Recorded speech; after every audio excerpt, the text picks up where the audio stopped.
Hey everyone, welcome back to the podcast. Today we're going to talk about something really important for English learners. Yeah, this is exciting. We're talking about the English alphabet sounds, not just the letter names, but the sounds they make. Exactly, because when you learn English, you learn A, B, C, D, E, F, G, right? You learn the names of the letters. Right, like when you sing the alphabet song A, B, C, D, E, F, G. Yes, exactly. But the sound of the letter A is different from the name. Oh, that's so true. The letter is called A, but the sound can be ah, like an apple. Perfect example. So today we want to help people understand these sounds better. And we'll do it in a really natural way, just talking about it. Right. So let's start with something simple. When I say the word cat, what sound does the letter C make? It makes a k sound, not C, it's k. Exactly. The letter name is C, but in the word cat, it sounds like K. That's really interesting because when I first learned English, I was so confused about this. Yeah, many people are. They think the letter name and the letter sound are the same thing. Right, so when they try to read a word, they use the letter names instead of the sounds. And then the word doesn't sound right at all. Exactly, like if you read cat using letter names, you'd say C-A-T. Right, which doesn't sound like cat at all. Not even close, so understanding the sounds is really important. Very important. Let's talk about vowels first. The vowels are A, E, I, O, U. These are the most important letters for sounds, I think. Yeah, because every word needs at least one vowel sound. That's true. You can't make a word without a vowel. So let's start with A. The letter A can make different sounds. Oh yeah, like in apple, it sounds like Right. A like apple, cat, hat, man. but in cake, it sounds different. It sounds like a. Exactly. Cake, make, take, name. The A sounds like A. So the same letter can make different sounds depending on the word. Yes, that's one of the tricky things about English. I remember when I was learning, I thought each letter only had one sound. That would be easier, wouldn't it? So much easier, but English doesn't work that way. No, it doesn't, but don't worry, there are patterns. Patterns? What do you mean? Well, like when you have A and then a consonant and then E at the end. Oh, like cake or make. Exactly. Usually the A sounds like A in those words. That's helpful. So C-A-K-E, the A sounds like A. Right. And when it's just A with consonants around it, like in cat, it usually sounds like ah. So cat, hot, mat, all ah sound. Exactly. You're getting it. This is actually really helpful. Let's talk about E next. Good idea. E is interesting too. Yeah, like in elephant, it sounds like eh. Right. Like elephant, egg, red, bed. And then in me, it sounds like E. Exactly. Me, he, she, we. All E sound. So E can be eh or E. Most of the time, yes. Those are the two main sounds.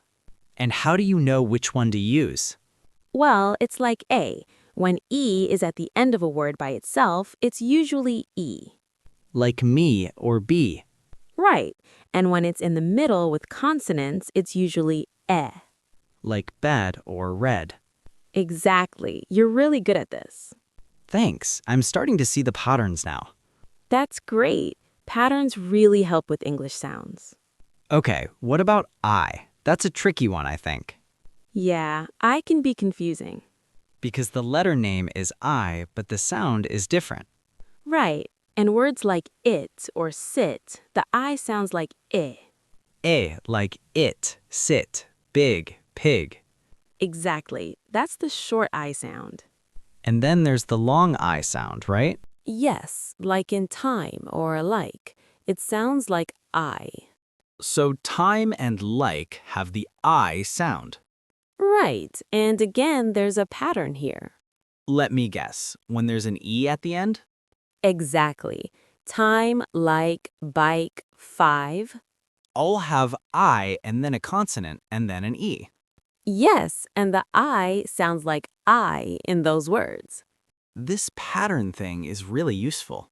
It really is. Once you learn the patterns, reading gets easier. Okay, what about O? I use O a lot. O is fun because it has some interesting sounds. Yeah, like in hot, it sounds like ah or O. Right, it's like ah in hot, dog, box, pot. And then in hope, it sounds like O. Exactly. Hope, home, phone, bone. All O sound. And let me guess, it's because of the E at the end again. You got it. The pattern works for O too. This is making so much sense now. I'm glad. It's all about recognizing these patterns. And the last vowel is U, right? Yes, U is the last one. U can sound like in cup. Right. Cup, bus, sun, run. All sound. And it can sound like U in cute. Exactly. Cute, use, music, huge. So U has the sound and the U sound. Most of the time, yes. Those are the main ones. And is there a pattern for U too? Well, it's a bit less clear than the others. Really? That's interesting. Yeah, U is a little more flexible. You kind of have to learn each word. Okay, so U is the rebel vowel. Yes, you could say that. U doesn't always follow the rules. I like that. Every group has a rebel. Exactly. But don't worry, you'll get used to it with practice. So we've covered all 5 vowels now. Yes, A, E, I, O, U. Those are the important ones. And each one can make at least 2 different sounds. Right, short sounds and long sounds. Short sounds are like in cat, in bed, in sit, in hot, and in cup. Perfect summary. And long sounds are like A in cake, E in me, I in time, O in home, and U in cute. Got it. This is really helpful. Good. Now let's talk about consonants a little bit. Oh yeah, there are so many consonants. There are 21 consonant letters. That's a lot. Should we go through all of them? We don't have to do every single one in detail, but let's talk about some important ones. Okay, which ones are most important? Well, let's start with some that make simple, clear sounds. Like B? Yes, B is good. B makes a B sound. Like in book or big. Exactly. B is pretty consistent. It almost always makes the B sound. That's nice, easy to remember. Right, and P is similar. P makes a P sound. Like pen or pig. Yes, perfect examples. B and P sound kind of similar though. They do. They're both made with your lips. Oh, interesting. I never thought about that. Yeah, B is voiced and P is not voiced. What does voiced mean? It means your throat vibrates when you say it. Put your hand on your throat and say B. Okay, B. Oh, I can feel it vibrating. Now try P. P. Oh, no vibration. Exactly. That's the difference between voiced and unvoiced sounds. Wow, that's cool. I never knew that. It's a helpful thing to understand. So what other letters are like that? Well, D and T are similar. D is voiced, T is not. Let me try. D. I can feel the vibration. Good. Now try T. K. No vibration. Perfect. You're getting it. This is fun. What about other letters? Let's talk about some tricky ones, like C. Oh yeah, C is confusing Why do you think it's confusing? because it can sound like K or like S. Exactly right. C is tricky because it has 2 sounds. Like in cat, it sounds like K. Right. Cat, car, can, come, all K sound. And in city, it sounds like S. Exactly. City, center, circle, ice. So how do you know which sound to use? Good question. There's actually a pattern here too. Really? What's the pattern? When C comes before E, I, or Y, it usually sounds like S. Oh, like center has C before E. Right. And city has C before I. And cycle has C before Y. Exactly. You've got it. So before other letters, C sounds like K? Most of the time, yes. Before A, O, U, it sounds like K. Cat, come, cup. Yeah, that makes sense. See? Patterns everywhere. English has more patterns than I thought. It does. You just have to look for them. What about G? Is G like C? Good thinking. G is similar to C. Really? How? G can make a hard sound, like in go, or a soft sound, like in giant. Oh, yeah. Go sounds different from giant. Right. In go, game, big, it's a hard G sound. And in giant, gym, magic, it's a soft G like J. Exactly. The soft G sounds like the letter J. Is there a pattern for G too? Yes, similar to C. Before E, I, or Y, G is often soft. So giant has G before I. Right, and Jim has G before Y. But wait, in get, the G is before E, but it's not soft. You're right, good catch. The G pattern isn't as strong as the C pattern. So G is less consistent? Yes, exactly. You have to learn some G words individually. Okay, that's good to know. But the pattern still helps most of the time. Right. It's a guide, not a rule. Exactly. That's a great way to think about it. What about letters that are always the same? You mean consonants that are very consistent? Yeah, like ones that always make the same sound. Good question. M is very consistent. M always sounds like Right. Mom, man, make, time. Always And N is the same, right? Always Yes. No, name, run, can. Always Those are easy to remember. They are. L is consistent too. L always sounds like l. Right. Love, like, ball, feel. Always l. What about R? R is interesting. It always makes the R sound, but it's hard for some learners. Why is R hard? Because the English R sound doesn't exist in many languages. Oh, I see. So people have trouble saying it. Exactly, but the letter itself is consistent. It always makes the R sound. Like red, run, car, far. Perfect examples. Okay, what about some other tricky letters? Let's talk about H. H makes the h sound, right? Yes, like in hat, house, happy. That seems easy. It is, but some learners forget to say it. What do you mean? They say ouse instead of house. Oh, they skip the H sound. Exactly. In some languages, H is silent. So they're not used to saying it. Right, but in English, you usually say the H. Usually, not always. Well, there are some words where H is silent, Like what? like hour or honest. Oh yeah, you don't say the H in hour. Right, but those are exceptions. Most of the time, you say the H. Okay, good to know. Let's talk about S. S makes the s sound, like snake. Yes, most of the time, but S can also sound like Z. Really? When? At the end of words after certain sounds, like dogs. Oh, dogs. The S sounds like Z. Exactly. It's a Z sound at the end. But in cats, it's a s sound. Right. After T, it stays as S. So it depends on the sound before it? Exactly. After voiced sounds like G, D, B, the S sounds like Z. That's interesting. I never thought about that. It's one of those things native speakers do naturally. But learners have to think about it. At first, yes, but it becomes natural with practice. What about letters like Q? Q is always followed by U in English. Oh yeah, QU together. Right. and it sounds like qua. Like queen or question. Exactly. QU makes the qua sound. That's pretty consistent then. Yes, Q is very consistent.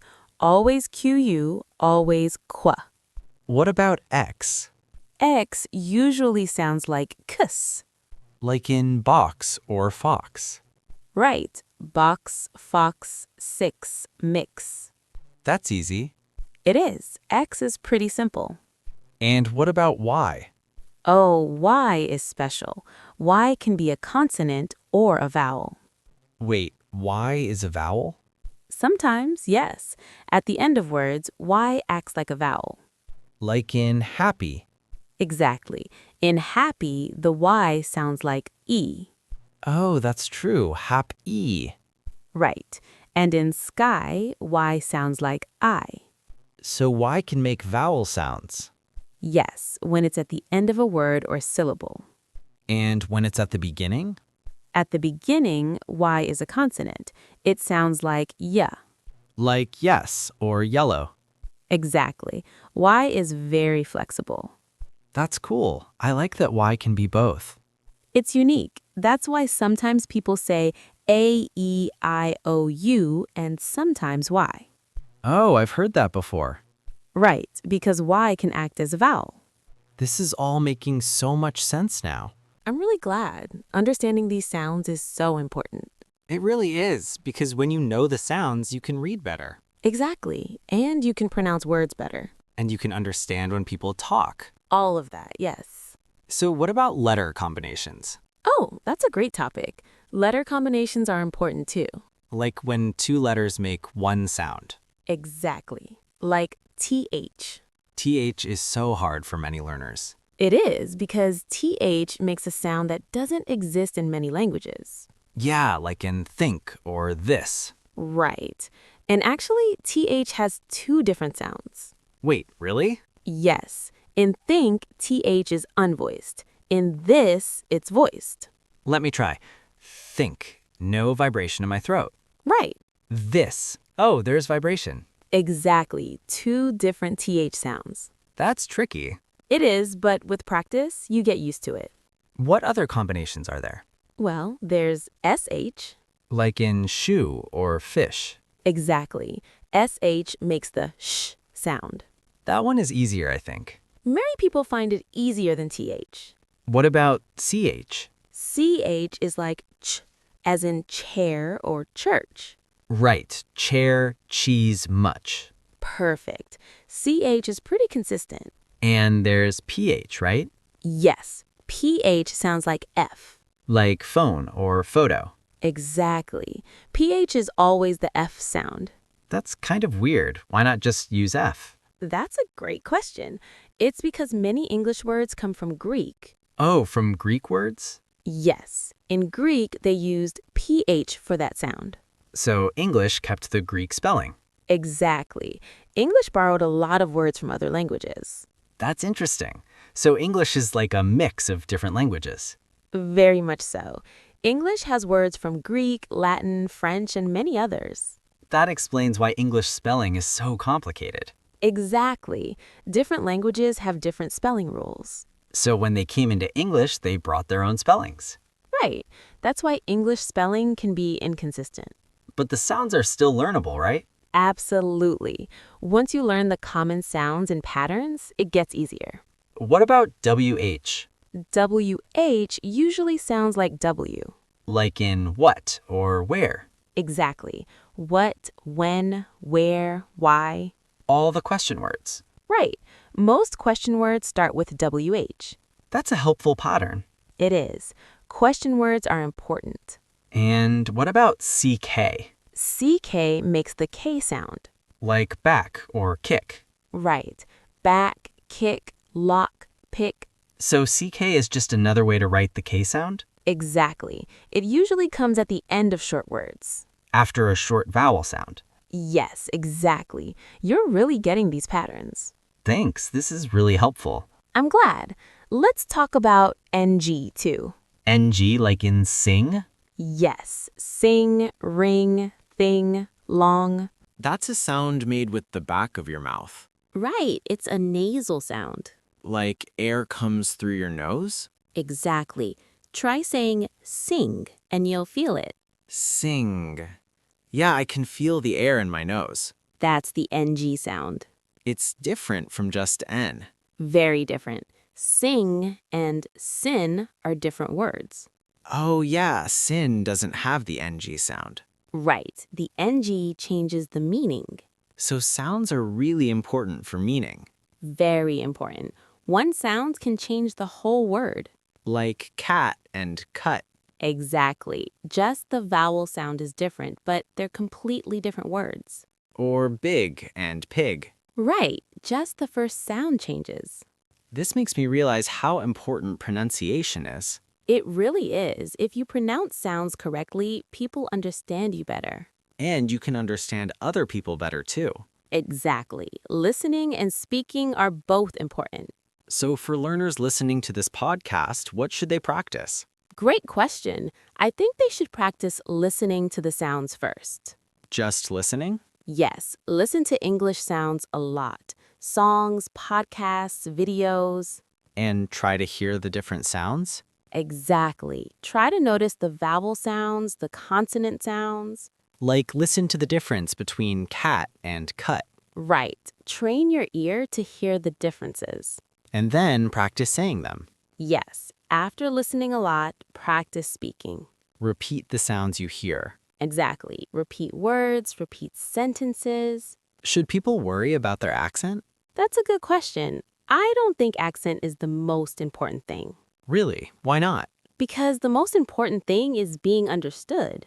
So clear sounds are more important than perfect accent? Exactly. If people can understand you, that's what matters. That's good to hear. Many learners worry too much about accent. They do, but honestly, many native English speakers have different accents. That's true. British English sounds different from American English. Right, and Australian English is different too. So there's no one correct accent, Exactly. There are many correct ways to speak English. as long as the sounds are clear. Right. Clear sounds, correct sounds. So learners should focus on learning the sounds well, Yes, learn the vowel sounds, learn the consonant sounds. and learn the common patterns. Exactly. Patterns help you read and pronounce new words. What's a good way to practice? I think reading out loud is really helpful. Reading out loud? Yes, take a simple book or article and read it out loud. And focus on the sounds. Exactly. Pay attention to how each word sounds. That makes sense. You practice reading and pronunciation together. Right. And you can record yourself too. Oh, that's a good idea. Yes, record yourself reading, then listen back. And compare it to native speakers. Exactly. See where you're different, then practice those sounds more. That's really practical advice. I think it works well for many learners. What about minimal pairs? Oh, yes, minimal pairs are great for practice. Can you explain what minimal pairs are? Sure, minimal pairs are two words that are the same except for one sound. Like cat and cut. Exactly. Only the vowel is different. Or ship and sheep. Perfect example. Only the vowel sound is different. Ship has a short I sound. Sheep has a long E sound. Right. Practicing minimal pairs helps you hear and say the difference. So you practice ship, sheep, ship, sheep. Exactly. Back and forth until you can clearly hear and say the difference. That's a really good practice technique. It is. Many teachers use minimal pairs in class. And learners can practice at home, too. Absolutely. You can find minimal pair lists online. And practice them by yourself. Yes, or with a friend. That would be fun. Take turns saying the words. Right, and see if you can tell which word your friend is saying. That's like a game. Exactly. Learning can be fun. I like that. Making it fun helps you learn better. It does. When you enjoy learning, you practice more. And when you practice more, you improve faster. Exactly. It's all connected. So, what are some common mistakes learners make with sounds? Oh, there are a few common ones. Like what? while one common mistake is mixing up B and V. Oh, like saying berry instead of very. Exactly. B is made with your lips closed, V is made with your teeth and lips. So for V, your top teeth touch your bottom lip. Right, that's the V sound. And B is just your lips together. Exactly. They're very different sounds. What's another common mistake? Mixing up L and R is common for some learners. Like saying light and right the same way? Yes, L and R are very different in English. How do you explain the difference? For L, your tongue touches the top of your mouth behind your teeth. And for R? For R, your tongue doesn't touch anything. It curls back a little. That's tricky to explain. It is, but with practice, you can feel the difference. Physical practice is important. Very important. Your mouth has to learn the positions. Like muscle memory? Exactly. Your mouth needs muscle memory for English sounds. That makes sense. It's not just mental, it's physical too. Right. Speaking is a physical activity. What other mistakes do learners make? Sometimes they add extra vowels where they shouldn't. What do you mean? Like saying is speak instead of speak. Oh, adding a vowel before the S. Right. In some languages, words can't start with two consonants. So they add a vowel to make it easier. Exactly. But in English, words can start with consonant clusters. Like speak, street, spring. Right. You don't need a vowel before the S. That's good to know. Don't add extra sounds. Exactly. Just say what's written. Well, most of the time. Yes, most of the time. English has silent letters too. Oh yeah, like the K in knife. Exactly. Knife, night, no, knock. The K is silent in all of those. Right. When K comes before N, it's silent. That's a pattern too. Yes, another pattern to learn. Are there other silent letters? Yes, quite a few. The B in lamb is silent. Lamb. Yeah, you don't say the B. Right. Lamb, climb, thumb. All have silent Bs at the end. Exactly. After M, the B is often silent. English has a lot of these special rules. It does, but remember, they're patterns. Once you know them, they help. Right, patterns, not just random exceptions. Exactly. There's usually a reason or a pattern. Even if it's not obvious at first. Right. You discover patterns as you learn more. I think we've covered a lot today. We have. We talked about vowels, consonants, combinations, patterns. And common mistakes and practice tips. Right. Hopefully this helps people understand English sounds better. I think it will. We explained things in a natural way. That was the goal, not like a textbook. Just two people talking about sounds. Exactly. Learning through conversation. So for everyone listening, what's the main takeaway? I think the main takeaway is that English sounds have patterns. And once you learn the patterns, reading and speaking get easier. Right. Don't try to memorize every single word. Learn the patterns, learn the common sounds. Exactly. And practice listening and speaking. Listen a lot, speak a lot. Yes. Immerse yourself in English sounds. And don't worry too much about perfect accent. Right. Focus on clear, correct sounds.